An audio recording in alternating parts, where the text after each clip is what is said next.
Bismillahirrahmanirrahim. Adik-adik Atfal, Nasirat, Hudam, Lajnah, Bapak Ibu sekalian. Assalamualaikum warahmatullahi wabarakatuh. Selamat berjumpa dengan materi Nizam Jemaat. Semoga kita semua selalu dianugerahi kesehatan yang sempurna, serta semoga kita semua diberi karunia untuk menjadi Ahmadi yang selalu taat dan setia kepada Nizam Jemaat dan Nizam Hilafat. Amin, Allahumma amin. Adik-adik Atfal, Nasirat, Hudam, Lajnah, Bapak Ibu sekalian, sebelum kita memulai membahas materi Nizam Jemaat, pertama-tama izinkan saya memberitahukan latar belakang kenapa materi Nizam Jemaat ini harus diajarkan juga di KPA ini. Salah satu tugas Sekretaris Tarbiyat pengurus besar diantaranya ialah Sekretaris Tarbiyat harus mendidik para anggota jemaat akan pentingnya nizam hilafat dan membina jemaat agar selalu menjunjung tinggi lembaga hilafat dan selalu taat kepada Hazrat Khalifatul Masih. Jadi karena KPA ini merupakan salah satu program dari Sekretaris Tarbiyat Pengurus Besar, maka para peserta KPA ini pun harus mendapatkan materi nizam ini dan diharapkan dapat memahami masalah nizam jemaat ini dengan sebaik-baiknya. Baik, sekarang kita mulai bahas materinya, dan yang akan kita bahas atau kita pelajari saat ini mencakup 3 hal yang ditulis tebal ini, yaitu yang pertama, pentingnya nizam hilafat. Sepenting apa nizam hilafat itu bagi kalian, bagi saya, dan bagi kita semua. Kemudian yang kedua, menjunjung tinggi lembaga hilafat. Bagaimana caranya kita menjunjung tinggi lembaga hilafat? Kemudian yang ketiga, masalah ketaatan kepada Hazrat Khalifatul Masih. Bagaimana konkretnya taat kepada Hazrat Khalifatul Masih itu? Inilah 3 hal yang akan kita bahas, insya Allah, dalam tempo yang sesingkat-singkatnya. Baik adik-adik Atfal, Nasirat, Hudam, Lajnah, Bapak Ibu sekalian, kita mulai dari bahasan yang pertama, yaitu pentingnya nizam hilafat. Oh ya, sebentar, ini ada 2 sebutan. Terkadang disebut nizam jemaat, tetapi terkadang disebut juga nizam hilafat, seolah-olah ada 2 nizam. Ini bukan berarti nizam itu ada 2 macam. Nizam di dalam jemaat kita tetap satu nizam di dalam satu jemaat, dan nizam yang berlaku di dalam jemaat ini kita sebut nizam jemaat. Tetapi karena nizam jemaat ini dipimpin atau dikendalikan, diatur, dimanage oleh seorang khalifah dengan sistem kepemimpinan hilafat, maka nizam dalam jemaat ini disebut juga nizam hilafat. Baik, kita kembali ke bahasan yang pertama, yaitu pentingnya nizam hilafat. Yang dimaksud pentingnya nizam hilafat bagi kita ialah yang pertama, pentingnya memahami, kemudian pentingnya mentaati nizam hilafat. Untuk memahami mengapa nizam hilafat ini penting bagi kita harus paham terlebih dahulu sepaham-pahamnya tujuan atau misi diutusnya pendiri Jemaat Ahmadiyah, Hazrat Masih Maud alaihissalam. Nah, misi atau tujuan diutusnya Hazrat Masih Maud alaihissalam ialah yuhiddina wa yuqimus syariah. Yakni Hazrat Masih Maud alaihissalam diutus untuk menghidupkan agama Islam dan menegakkan kembali syariat Al-Quran. Untuk mencapai misi dan tujuan ini, yang pertama-tama dilakukan oleh Hazrat Masih Maud alaihissalam ialah mendirikan jemaat ini dan mengambil baiat dari orang-orang atas perintah Allah Ta'ala. Yakni Hazrat Masih Maud alaihissalam mendapatkan perintah Allah Ta'ala yang berbunyi, wasna'il pulka bi'ayunina wa wahyina allazina yubayi'unaka innama yubayi'unallah yadullahi fawqa aydihim. Buatlah sebuah bahtera atau sebuah jemaat di bawah pengawasan kami dan wahyu kami. Mereka yang baiat kepada engkau sebenarnya baiat kepada Allah. Tangan Allah di atas tangan mereka. Dalam ilham ini, Hazrat Masih Maud alaihissalam diperintahkan untuk memulai mendirikan jemaat dengan cara melakukan baiat. Maka, pada tanggal 23 Maret 1889, baiat kepada beliau dilakukan oleh para sahabat. Nah, sejak tanggal 23 Maret 1889 inilah jemaat dan nizam jemaat berdiri, ya, atau didirikan oleh Hazrat Masih Maud alaihissalam atas perintah Allah Ta'ala, yaitu pada tanggal 23 Maret 1889 itu orang-orang berbaiat kepada beliau dengan berjanji akan memenuhi 10 janji baiat. Kemudian setelah itu mulailah dibuat pengaturan-pengaturan di dalam jemaat. Jadi dari sini kita mulai sedikit paham ya apa nizam jemaat itu. Namun untuk lebih jelasnya, mari kita bahas lebih lanjut. Apa nizam itu dan apa tujuannya? Arti nizam ialah yang pertama, nizam itu sistem atau juga artinya pengaturan atau penataan. Atau nizam juga artinya struktur atau kerangka organisasi. Atau nizam juga artinya tradisi yang baku. Jadi yang dimaksud dengan sistem dalam nizam jemaat itu tidak berpolitik dan bukan jemaat yang berorientasi kepada politik atau kekuasaan.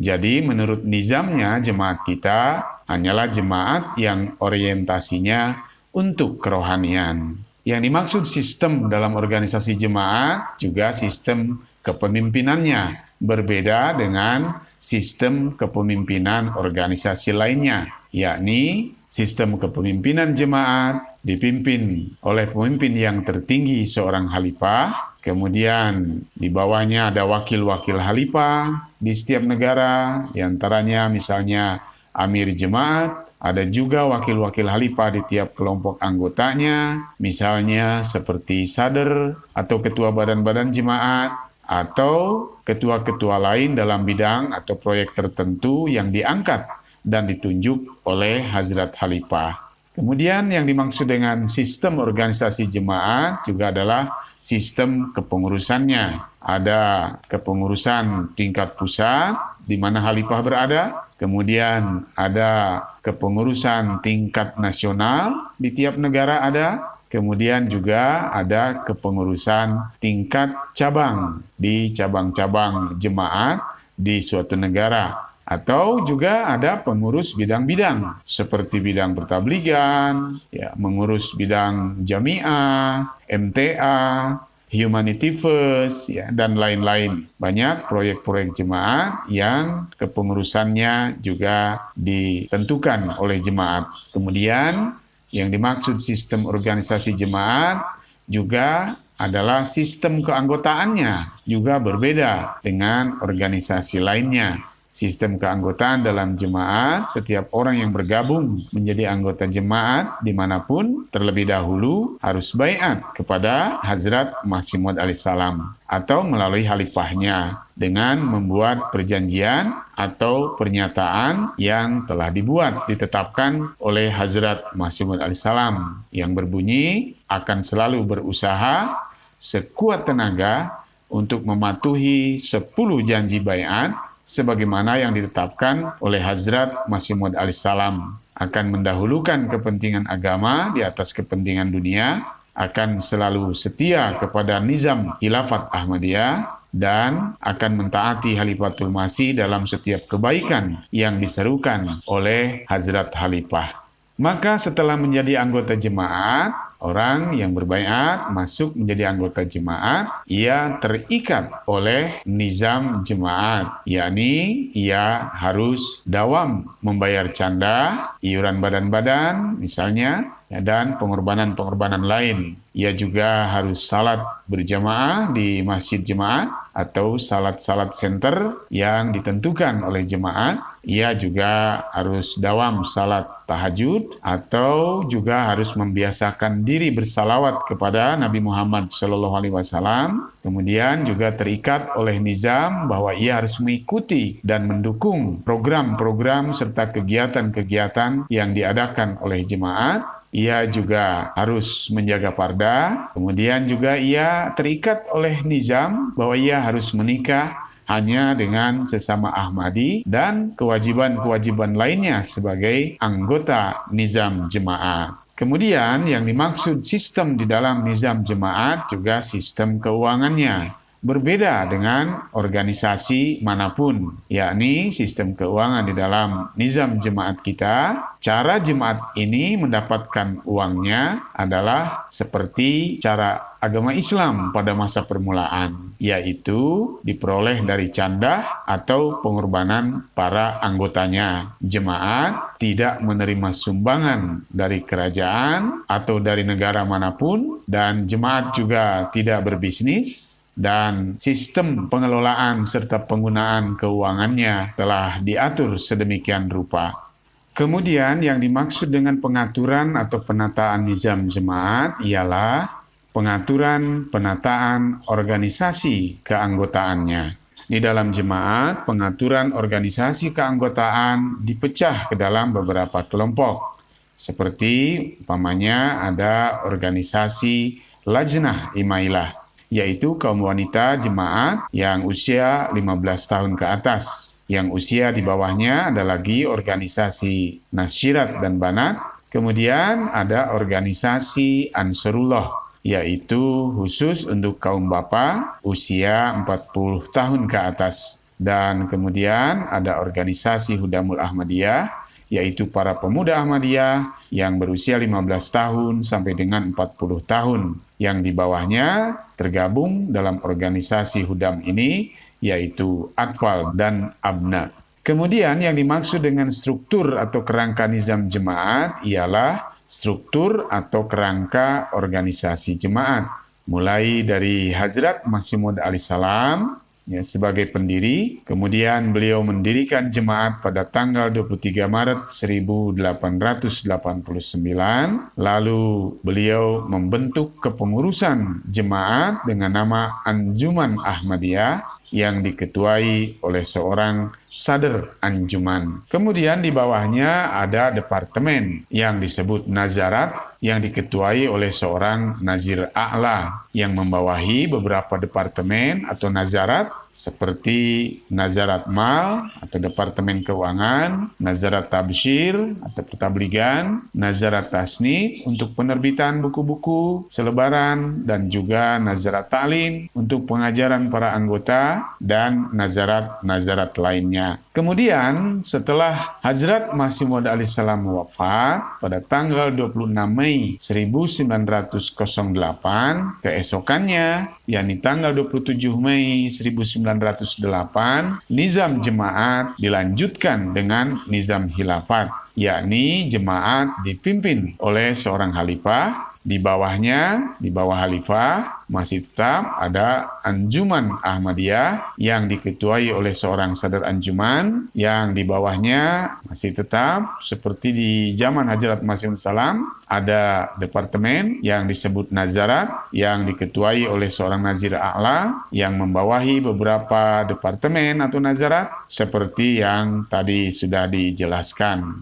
Nizam khilafat ini sudah dinubuatkan oleh Rasulullah Shallallahu Alaihi Wasallam. Dari salah satu riwayat yang tercatat dalam kitab Musnad Imam Ahmad hadis nomor 17.680 ada keterangan an Huzaifah bin Yaman radhiyallahu anhu qala anna Nabiyya Shallallahu Alaihi Wasallam qala summa takunu khilafatan ala minhajin nubuwah. Summa sakata, yakni dari Hazrat Huzaifah bin Yaman radhiyallahu anhu, beliau berkata bahwa Nabi Shallallahu Alaihi Wasallam bersabda, kemudian akan berlangsung kembali kehalifahan menurut sistem kenabian. Setelah itu, beliau Shallallahu Alaihi Wasallam diam. Pada masa Hazrat Khalifatul Masih yang kedua, Hazrat Mirza Bashiruddin Mahmud Ahmad radhiyallahu anhu, nizam jemaat berkembang menjadi dua. Yang pertama, Pada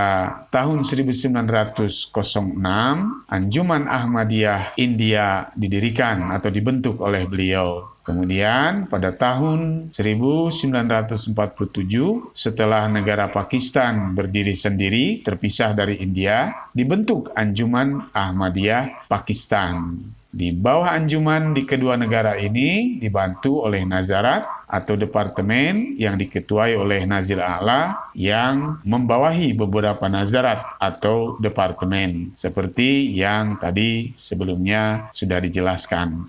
Kemudian pada tahun 1934, Hazrat Khalifatul Masih yang kedua, Hazrat Mirza Bashiruddin Mahmud Ahmad Anhu, membentuk lagi lembaga yang diberi nama Lembaga Tahrik Jadid. Lembaga Tahrik Jadid ini dibentuk untuk pengaturan jemaat dan misi pertabligan di seluruh dunia, di luar India dan Pakistan, yang sekarang telah berada di 213 negara di dunia, termasuk di negara kita, Indonesia. Lembaga Tahrik Jadid ini dipimpin oleh Wakil A'la yang membawahi beberapa departemen yang disebut wakalat, yang mengurusi berbagai bidang seperti wakalat mal, bidang keuangan, wakalat tabsyir untuk bidang pertabligan, wakalat tasnif untuk bidang penerbitan, wakalat wakaf nol, dan wakalat lainnya. Kemudian pengaturan organisasi nizam jemaat misi luar negeri di seluruh dunia, di luar India dan Pakistan, pengaturannya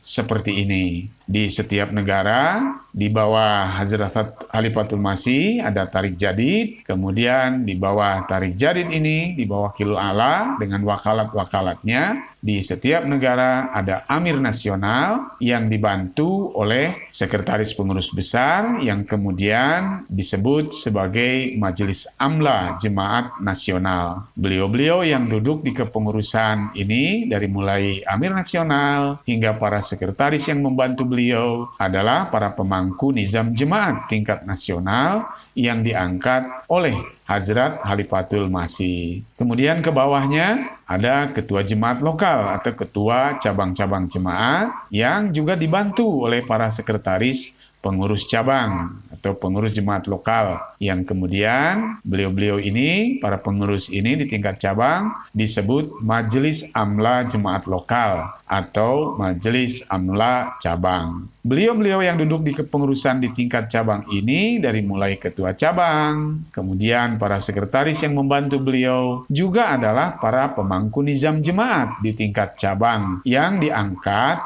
oleh Amir Nasional. Di bawahnya dari semua nizam ini adalah kita, para anggota Jemaat Ahmadiyah. Kemudian struktur nizam jemaat mulai dari Hazrat Khalifatul Masih, kemudian kepada Amir Nasional di tiap negara, kemudian kepada jemaat lokal atau ketua cabang di tingkat cabang. Ini semua adalah organisasi inti jemaah.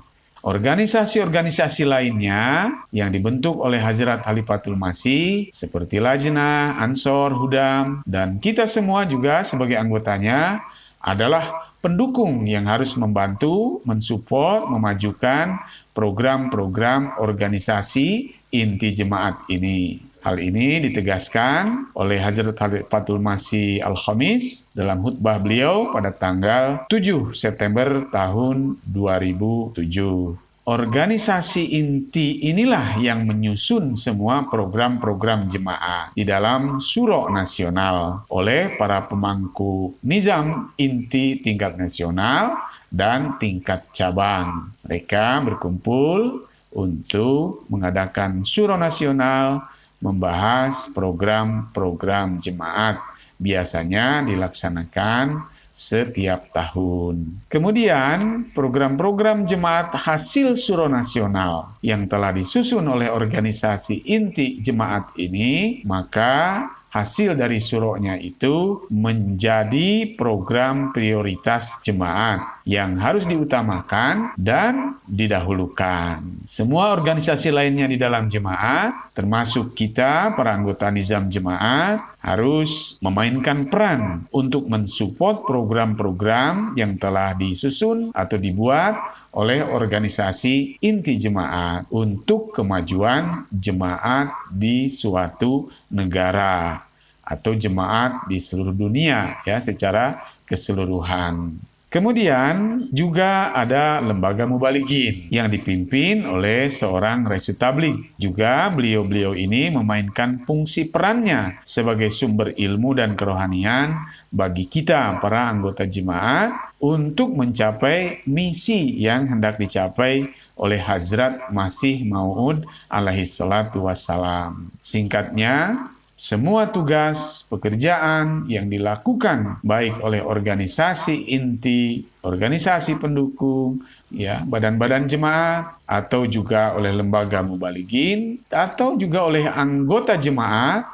kita semua yang ada di dalam nizam jemaat ini, semuanya dilakukan semata-mata hanya untuk mempercepat terwujudnya misi Hazrat Masih Maud alaihi salatu wassalam. Kemudian di dalam nizam jemaat juga ada tradisi baku. Yang dimaksud tradisi baku ialah kebiasaan-kebiasaan atau kegiatan yang sudah baku dilakukan di dalam jemaat sejak dari zaman Hazrat Masih Maud alaihi salam. Seperti misalnya majelis suro atau majelis musyawarah. Menurut nizam jemaat, semua kegiatan dan program apapun dalam nizam jemaat dirumuskan dalam suro atau musyawarah para pemangku nizam jemaat. Suro ini ada yang levelnya internasional, seperti Suro Tabligh Internasional, ada juga suro level nasional, dan ada juga suro khusus mubalighin, ya. Kemudian juga ada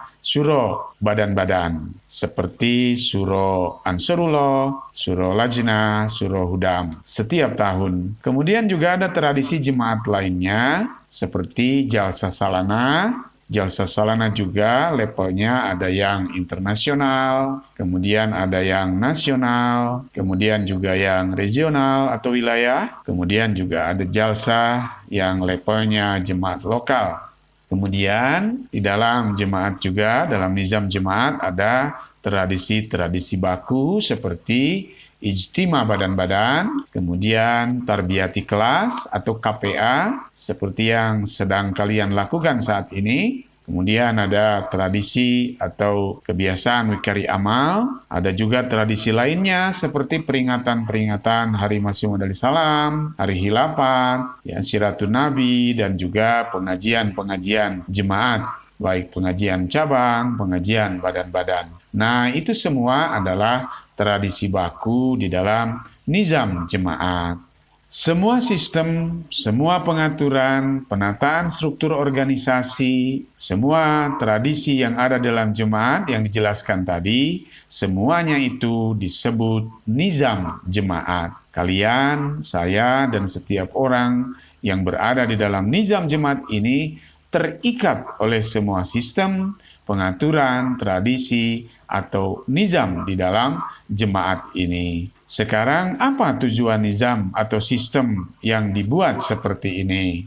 Tujuan dibuatnya nizam atau sistem seperti ini ialah, satu, secara organisasi atau kelembagaan semata-mata sebagai sarana untuk mencapai tujuan diutusnya Hazrat Masih Maud alaihi salam, yaitu yuhyiddina wa yuqimus syariah, untuk menghidupkan agama Islam dan menegakkan kembali syariat Al-Quran. Maka dengan nizam atau sistem seperti ini, berkat-berkat nizam jemaat secara kelembagaan akan tercapai, di antaranya satu, anggota jemaat bersatu dalam persaudaraan rohani global. Besar, kecil, kaya, miskin, orang biasa, atau orang yang berkedudukan, semuanya berbaur bersatu dalam satu jemaat dengan penuh kecintaan. Yang kedua, dengan nizam atau sistem seperti ini, petunjuk dan bimbingan dari Hazrat Khalifah kepada para anggota jemaat di seluruh dunia menjadi mudah. Kemudian yang ketiga, dengan nizam atau sistem seperti ini, mereka yang benar-benar mentaati nizam tidak akan dipengaruhi oleh keburukan atau kejahatan. Yang keempat ialah tarbiyat, reformasi kerohanian para anggota jemaat di seluruh dunia sesuai ajaran Islam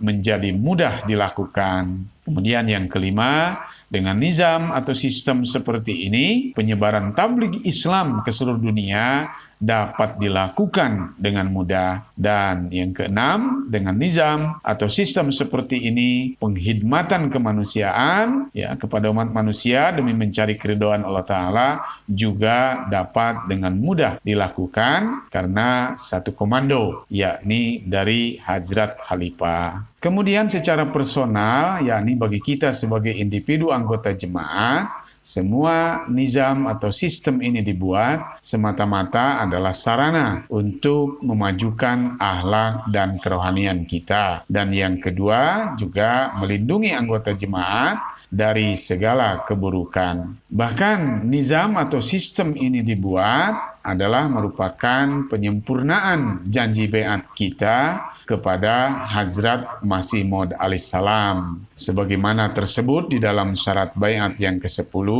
kita sudah berjanji di dalam baiat bahwa kita akan mengikat tali persaudaraan dengan Hazrat Masih Maud alaihissalam semata-mata karena Allah, dengan pengakuan taat dalam hal ma'ruf atau segala hal yang baik, dan akan berdiri di atas perjanjian ini hingga mautnya, dan akan menjunjung tinggi ikatan perjanjian ini melebihi ikatan duniawi, baik itu ikatan keluarga, ikatan persahabatan, ataupun ikatan kerja. Mengenai syarat baiat yang ke-10 ini, Hazrat Khalifatul Masih Al-Khamis bersabda, 1. Kalian harus sadar bahwa ikatan perjanjian dengan Hazrat Masih Maud salam ini hendaklah tidak pasif atau diam tanpa bergerak, melainkan setiap harinya harus terus berkembang supaya menjadi lebih kuat. Yang kedua, dengan janji baiat yang ke-10 ini, kalian harus patuh kepada perjanjian ini tanpa banyak menggerutu. Kemudian, janji baiat yang ke-10 ini juga saat kalian baiat, maka kalian telah memasuki nizam jemaat. Dengan itu, kalian telah menyerahkan seluruh milik kalian kepada Hazrat Masih Maud alaihissalam. Kemudian yang keempat, syarat baiat yang ke-10 ini sedemikian rupa, semakin kita merenungkannya, maka akan semakin dalam kita tenggelam di dalam kecintaan kepada Hazrat Masih Maud alaihissalam, dan kita akan lebih kuat ikatannya dengan nizam jemaat. Hal ini beliau sampaikan dalam khutbah Jumat pada tanggal 19 September tahun 2003. Nah, adik-adik atfal, nasirat, hudam, lajnah, Bapak Ibu sekalian,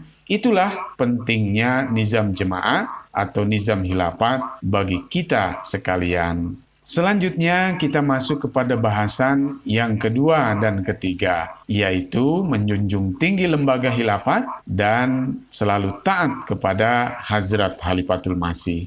Bagaimana caranya kita menjunjung tinggi lembaga khilafat? Tadi sudah dijelaskan bahwa semua pengaturan, semua penataan struktur organisasi, dan semua tradisi yang ada dalam jemaat adalah nizam jemaat. Dan nizam jemaat ini dipimpin, dikendalikan, diatur oleh seorang khalifah dengan sistem kepemimpinan khilafat. Maka dengan menyambut dan mengamalkan setiap seruan, arahan, dan nasihat, ataupun dengan mengikuti dan mendukung setiap program atau kegiatan yang diadakan oleh nizam jemaat, serta berusaha dengan ikhlas dan sukarela mensukseskannya, maka dengan sikap dan cara seperti demikian itu, kita menjunjung tinggi lembaga khilafat. Demikian juga tentang taat kepada Hazrat Khalifatul Masih. Berarti taat itu adalah patuh, selalu siap sedia,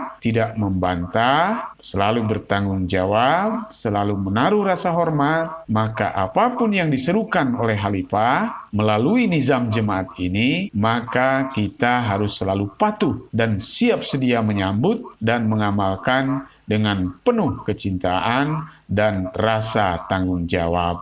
Nah, mengenai kepatuhan dan ketaatan kepada nizam khilafat atau nizam jemaat ini, Hazrat Masih Maud alaihissalam bersabda, hanya dia yang termasuk sebagai anggota jemaatku, yaitu orang-orang yang menjadikan ajaranku sebagai perilaku hidupnya, dan ia beramal menurut ajaranku sesuai dengan kekuatan dan kemampuannya. Orang-orang yang telah mencatatkan namanya menjadi anggota jemaatku, tetapi ia tidak berperilaku sesuai dengan ajaranku, maka ketahuilah bahwa Allah Ta'ala telah menakdirkan bahwa jemaat ini akan menjadi sebuah jemaat yang khusus. Dan siapa saja yang tidak benar-benar menjadi milik jemaat ini, maka ia tidak akan dianggap sebagai bagian dari jemaat ini sekalipun ia telah mencatatkan namanya. Suatu waktu akan datang kepadanya bahwa ia akan dengan sendirinya memisahkan diri dari jemaat ini. Oleh karena itu, sejauh mungkin sesuaikanlah perbuatan dan perilaku hidup kalian dengan ajaran atau nizam yang ada di dalam jemaat ini.